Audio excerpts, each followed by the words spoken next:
श्रीमद् भगवद गीता यथारूप अध्याय 4 श्लोक संख्या 9।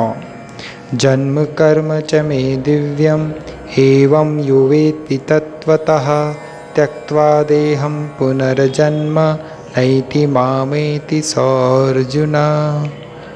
हे अर्जुन, जो मेरे आविर्भाव तथा कर्मों की दिव्य प्रकृति को जानता है वह इस शरीर को छोड़ने पर इस भौतिक संसार में पुनः जन्म नहीं लेता, अपितु मेरे सनातन धाम को प्राप्त होता है। तात्पर्य: छठे श्लोक में भगवान के दिव्य धाम से उनके अवतरण की व्याख्या हो चुकी है। जो मनुष्य भगवान के आविर्भाव के सत्य को समझ लेता है वह इस भवबंधन से मुक्त हो जाता है और इस शरीर को छोड़ते ही वह तुरंत भगवान के धाम को लौट जाता है। भवबंधन से जीव की ऐसी मुक्ति सरल नहीं है।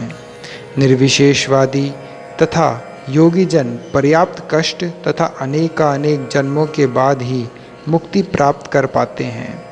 इतने पर भी उन्हें जो मुक्ति भगवान की निराकार ब्रह्म ज्योति में तादात्म्य प्राप्त करने के रूप में मिलती है वह आंशिक होती है और इस भौतिक संसार में लौट आने का भय बना रहता है।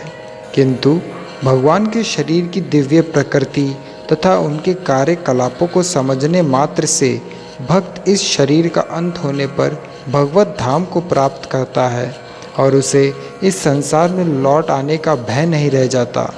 ब्रह्म संहिता में यह बताया गया है कि भगवान के अनेक रूप तथा अवतार हैं।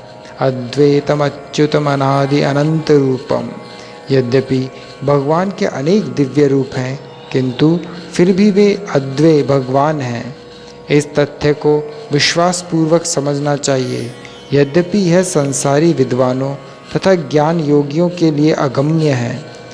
जैसा कि वेदों पुरुष बोधिनी उपनिषद में कहा गया है, एको देवो नित्य लीलानुरक्तो भक्त व्यापी हृदयंतरात्मा। एक भगवान अपने निष्काम भक्तों के साथ अनेकानेक दिव्य रूप में सदैव संबंधित हैं। इस वेद वचन की स्वयं भगवान ने गीता के इस श्लोक में पुष्टि की है। जो इस सत्य को वेद तथा भगवान के प्रमाण के आधार पर स्वीकार करता है और शुष्क चिंतन में समय नहीं गंवाता वह मुक्ति की चरम सिद्धि प्राप्त करता है।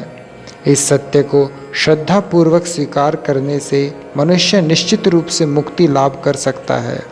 इस प्रसंग में वैदिक वाक्य तत्वमसि लागू होता है। जो कोई भगवान कृष्ण को परब्रह्म करके जानता है या उनसे ये कहता है कि आप वही परब्रह्म श्री भगवान हैं, वह निश्चित रूप से अविलंब मुक्त हो जाता है। फलस्वरूप उसे भगवान की दिव्य संगति की प्राप्ति निश्चित हो जाती है। दूसरे शब्दों में ऐसा श्रद्धालु भगवत भक्त सिद्धि प्राप्त करता है। इसकी पुष्टि निम्नलिखित वेद वचन से होती है। तमेव विदित्वाति मृत्युमेति नान्यः पंथा विद्यते यनाय।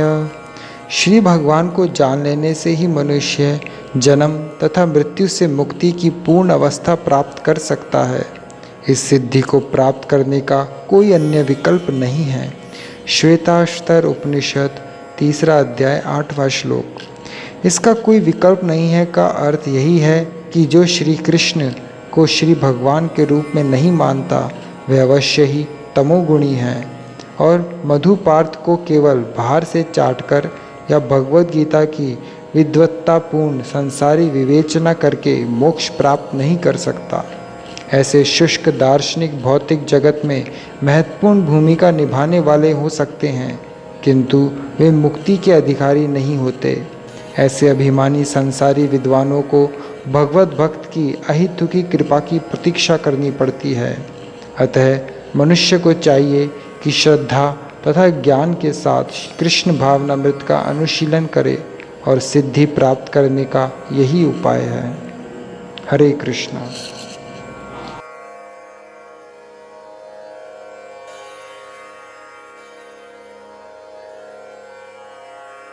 अपडेट्स के लिए चैनल को सब्सक्राइब करें और यदि टॉपिक से रिलेटेड आपका कोई प्रश्न हो तो कमेंट बॉक्स में आप पूछ सकते हैं।